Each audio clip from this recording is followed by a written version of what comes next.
ஒரு செய்தி வேற மாநிலங்களுக்காவது தெரியட்டும். இப்படிப்பட்ட அயோக்கிய அமைச்சர்களும் முதல்வரும் எங்களை சாகடிக்கிறார்கள் என்ற மக்களின் மன வெறுப்பு தான் அமைச்சர் முகத்துல இன்னைக்கு சேர வாரி அரைச்சிருக்காங்க. சாணி அடிச்சிருக்கும், அதுவும் அடிப்பாங்க கூடிய விரைவில். அடுத்த கட்ட மக்கள் அப்படித்தான் போவாங்கன்னு நான் நினைக்கிறேன்.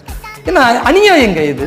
எந்த ஒரு வசதியும் இல்லாம ஒவ்வொரு வாட்டியும் அகதி முகாமுக்கு போங்க, ஒவ்வொரு வாட்டியும் ஸ்கூலுக்கு போங்க, அங்க சோறாக்கி போடுவாங்க. சோத்துக்கு செத்தவர்களா இவங்க? சோத்துக்கு வழி இல்லாத பிச்சைக்காரர்களாக தமிழக மக்கள் நீங்க உருவாக்குறீங்களா? ஒவ்வொரு முறையும் இதே பிரச்சனையா?